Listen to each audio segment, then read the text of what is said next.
Magandang araw sa inyong lahat. Ako nga po pala sa binibining Irish Dollar PH Senya.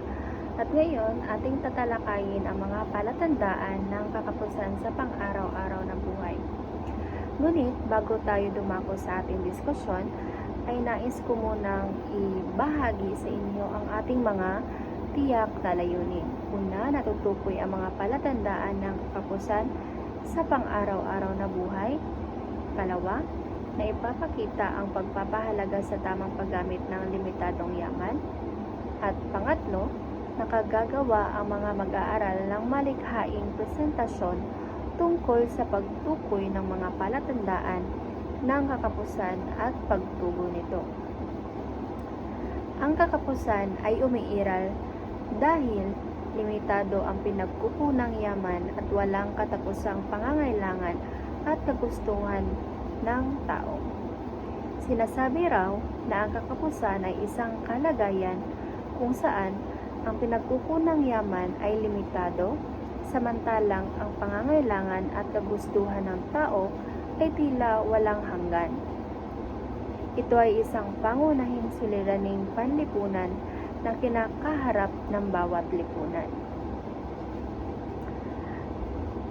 Inilarawan ni N. Gregory Mankiw noong 1997 na ang kakapusan bilang isang pamayanan na may limitadong pinagkukunang yaman na hindi kayang matugunan ang lahat ng produkto at serbisyo na gusto at kailangan ng mga tao.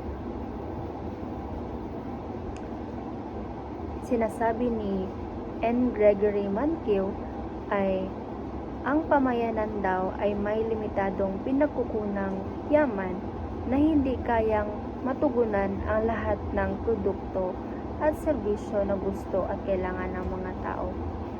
Kaya, makikita natin 'di ba sa Pilipinas na maraming tao na naghihirap dahil hindi sapat ang kanilang pinagkukunang yaman, hindi sapat ang kanilang salapi upang matugunan ang pangangailangan ng pamilya.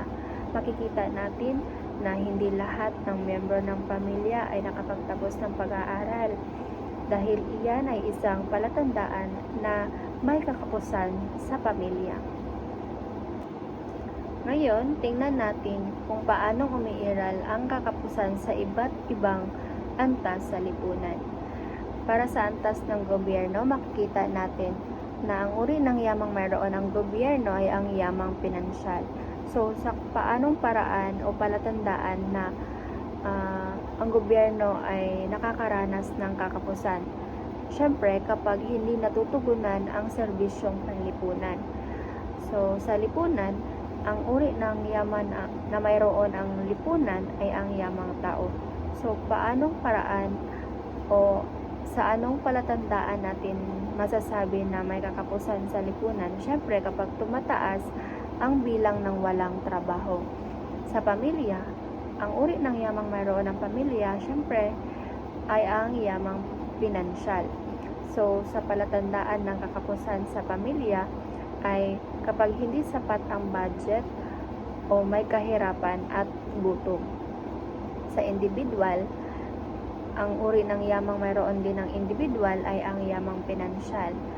So, masasabi nating nakakaranas ang individual ng kakapusan kapag hindi natin nabibili ang ating mga pangangailangan at kagustuhan. At para sa agham o biodiversity, ang uri ng yamang mayroon ang nasabing antas ay ang likas na yaman. So, sa paanong paraan o palatandaan natin masasabing nakakaranas ng kakapusan ang biodiversity? Ay syempre kapag may pagbaba ng supply ng likas na yaman, kagaya ng kahoy, tubig at iba pa. Dahil kapag limitado na lamang ang resources na pinagkukunan natin sa kalikasan, syempre hindi natin magagawa o hindi tayo makakakuha ng mga raw materials galing sa kalikasan na siyang gagamitin natin sa production. So, sa mga nasabi ko kanina, makikita natin na ang lahat ng antas mula gobyerno hanggang sa bawat isa sa atin ay may kakaharaping uri ng kakapusan at nasa sa atin iyon kung paano natin pamamahalaan ng maayos ang ating kakapusan sa buhay. At dahil natapos na nating naitalakay ang konsepto ng kakapusan, ang mga palatandaan ng kakapusan, ay dumako naman tayo sa mga paraan kung paano natin matugunan o mapamahalaan ang kakapusan.